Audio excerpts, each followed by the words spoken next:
Vamos mergulhar de cabeça nisso. Sejam muito bem-vindos a mais uma análise detalhada.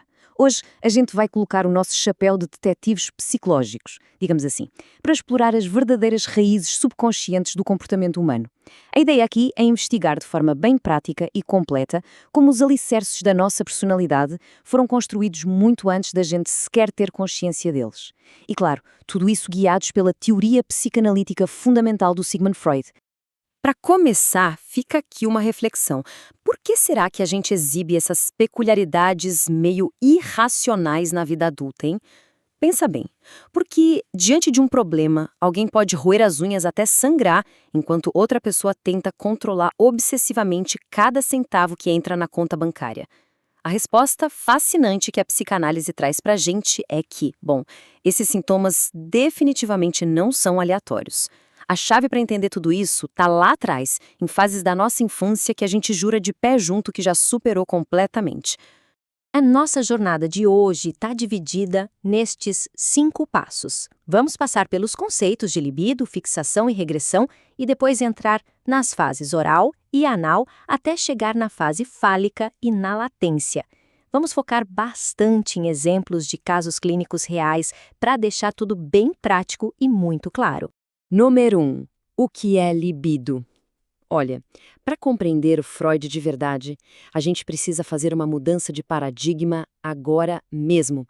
É fundamental apagar totalmente da mente aquela conotação moderna e estritamente genital que nós adultos costumamos associar à palavra sexualidade. A definição do Freud, na verdade, é muito mais rica e abrangente do que muita gente imagina. A libido é essencialmente a energia da pulsão sexual. É uma força vital, sabe? Uma força ligada à excitação e que move a nossa busca por prazer, por apego, por fantasia. E na infância, essa sexualidade é o que o Freud chamou de polimorficamente perversa.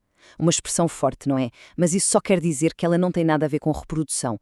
Ela inclui o prazer do próprio corpo, a curiosidade infinita, o apego afetivo e se manifesta de um jeito super difuso, muito antes de existir qualquer tipo de organização genital.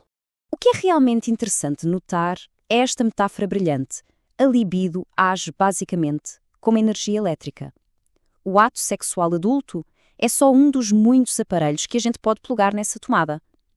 Pensa que essa mesmíssima energia fluida é o que alimenta o nosso carinho, a nossa criatividade, as idealizações, o ciúme e, sim, os nossos sintomas e até aquele investimento de energia que a gente faz em nós mesmos, no nosso narcisismo. Pois é, historicamente, a sociedade negligenciou e muito essas ideias iniciais do Freud. Aquela amnésia infantil que meio que bloqueia as nossas memórias dos primeiros anos de vida, somada a uns tabus culturais fortíssimos, fez com que as pessoas rejeitassem de cara a ideia de uma sexualidade infantil. Mas o grande ponto é, mesmo quando a sociedade nega essas teorias conscientemente à luz do dia, as manifestações do subconsciente continuam lá, firmes e fortes, latejando nos nossos sonhos e, principalmente, ditando os nossos comportamentos. Parte 2. Fixação e regressão. Isso leva a gente direto para a mecânica de como o desenvolvimento dessa energia simplesmente não é um caminho linear, sabe? Não é nada limpo ou perfeitinho. Na verdade, é um processo cheio de obstáculos e desvios que vão literalmente formar a nossa psique. Temos aqui 2 conceitos que são absolutamente essenciais: fixação e regressão. A fixação acontece quando um pedaço dessa energia psíquica empaca, ela não avança, fica ali presa numa fase inicial. E por que isso rola?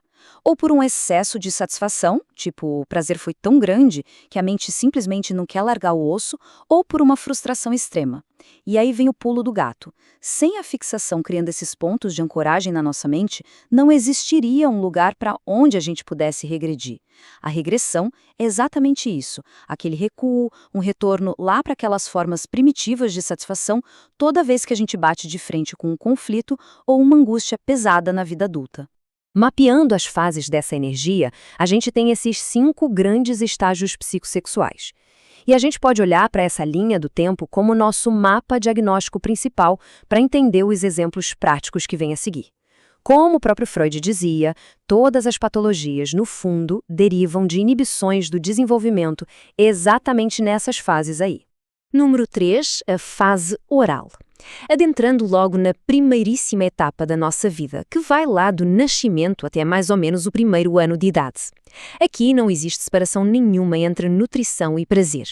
A boca é a protagonista absoluta, a principal zona erógena, e o grande objetivo da mente é a incorporação das coisas.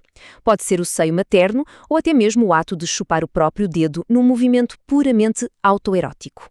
Trazendo isso para a vida real, vamos analisar o caso da Júlia, de 19 anos. Ela sofre com uma compulsão por comer doces de madrugada, sempre que está passando por um estresse gigante ou se sentindo meio vazia. Pela lente da psicanálise, isso não é só um ataque noturno à geladeira, tá? É uma regressão literal à fase oral. Comer aquele doce não tem nada a ver com fome física, é puramente um mecanismo de apaziguamento. Uma tentativa super simbólica de incorporar aquele afeto materno perdido e tentar regular a angústia emocional, usando exatamente a boca como via principal de conforto. Já o caso do Pedro, por outro lado, mostra pra gente que a fixação oral nem sempre envolve comida. Olha só, o Pedro sente uma angústia que ele descreve como intolerável se a namorada demora para responder uma mensagem. Ele diz que precisa só ouvir a voz dela para voltar a se sentir bem. E isso, gente, é uma oralidade simbólica purinha. O desenvolvimento dele deixou uma marca fortíssima de dependência afetiva, onde ele busca uma fusão total com a outra pessoa. É aquela clássica falta de autonomia enraizada bem ali, no primeiríssimo ano de vida. O Lacan resumiu isso de um jeito brilhante. O sintoma fala quando as palavras faltam. A compulsão por doces de Júlia e a dependência gigantesca do Pedro são, na verdade, a mente subconsciente deles gritando por atenção. Quando a pessoa não tem palavras para descrever a própria angústia, o sintoma que aparece na vida adulta vira a voz dessas necessidades lá da infância que nunca foram atendidas. Seção 4. A fase anal. Lá entre os 2 e 4 anos de idade, a energia libidinal muda de endereço e vai para a mucosa intestinal. E a dinâmica do jogo muda drasticamente, viu? Agora o grande foco é o embate entre reter e expulsar. É literalmente a nossa primeira grande experiência de domínio, de autonomia e de controle sobre o nosso próprio corpo. E isso ilustra brilhantemente o que rola com o Caio, um analista financeiro de 25 anos. O Caio tem um pavor absoluto de gastar dinheiro. O prazer dele é algo quase obsessivo em apenas ficar olhando o saldo do banco crescer. Na psicanálise, existe uma equivalência simbólica muito, mas muito profunda entre as fezes na infância e o dinheiro na vida adulta. Os dois representam posse e controlo. Então esse comportamento do Caio é o traço clássico de caráter anal da avareza. Ele erotizou a retenção. E isso começou lá atrás, na época do desfraude. E não para por aí, porque a fase anal também dita as nossas relações de poder. Dá uma olhada no caso da Marina. Ela quer intimidade, mas dá vários passos para trás de forma bem brusca quando o parceiro corresponde a esse afeto. Ela genuinamente sente prazer em provocar ciúmes e controlar a situação toda. O nome disso é ambivalência afetiva. É aquela capacidade maluca que a nossa mente tem de amar e odiar a mesma pessoa ao mesmo tempo. É um jogo sádico de entregar e reter o afeto só para dominar o outro. Uma dinâmica que, no fundo, é idêntica ao controle dos esfíncteres lá na infância. A gente vive numa sociedade que está sempre tentando medicar e calar qualquer sinalzinho de ansiedade ou obsessão o mais rápido possível. Mas a psicanálise ousa cavar muito mais fundo.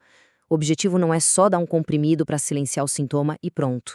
A ideia é realmente entender, elaborar essas origens confusas e dolorosas que criam essa nossa necessidade inconsciente e gigante de ter tudo sob controle. Número 5. Fase fálica, Édipo e latência. Vamos avançar um pouquinho no tempo e ver como as coisas ficam super complexas ali na interseção dos 3 aos 11 anos. É nessa janela que a sexualidade infantil chega no seu auge absoluto de intensidade, antes de dar um mergulho profundo e ficar submersa. Aí, a gente chega na fase fálica e no famosíssimo complexo de Édipo, que o Freud considerava basicamente o grande núcleo das neuroses. Funciona assim, a criança acaba direcionando o amor dela para o genitor do sexo oposto. E isso cria um baita triângulo de conflito cheio de amor e muita rivalidade. Seja tentando entender diferenças do próprio corpo ou por um medo subconsciente de ser punida por esse desejo, a criança, uma hora ou outra, tem que abrir mão dessa fantasia toda. E o jeito que a gente resolve esse drama é justamente o que vai formar o nosso superego. Ou seja, é aí que nasce a nossa bússola moral interior e as regras da sociedade ficam marcadas na gente. Com todas essas regras já bem cravadas na mente, a gente entra na fase de latência. Aquele furacão sexual todo dá uma recuada. A nossa própria biologia, junto com a educação que a gente recebe, começam a construir umas barreiras bem pesadas, que o Freud chamou de represas psíquicas. É bem nessa fase que o nojo, a vergonha e aquela moralidade mais rígida são cimentadas na nossa cabeça. Aquela energia inicial não some, tá? Longe disso. Ela só é redirecionada ou sublimada para os estudos, para fazer amizades, para buscar ideais de beleza. O que na prática serve como uma cortina enorme para esconder as nossas raízes lá da infância, da nossa vida adulta consciente. Caminhando agora para a nossa reta final, esta provocação do Lacan amarra tudo de um jeito perfeito. Ele diz que a tal da normalidade, que tanta gente bate no peito para dizer que tem, na grande maioria das vezes não passa de um disfarce incrivelmente bem-sucedido. É uma versão altamente reprimida, onde todas essas fixações primordiais e mecanismos de defesa continuam lá, operando perfeitamente em segundo plano, sem a gente nem notar. O que deixa a gente com uma reflexão final que não quer calar. Se as nossas compulsões, se os nossos medos irracionais e aqueles joguinhos de poder nos relacionamentos são, na verdade, só os ecos das nossas primeiras estratégias de sobrevivência lá da infância, qual roteiro antigo e totalmente desatualizado seu subconsciente ainda insiste em encenar hoje em dia? Fica aí a pergunta. Muito obrigado por acompanharem a gente em mais essa jornada fascinante e continue sempre questionando esses ecos que ressoam aí no fundo dos próprios pensamentos. Até a próxima!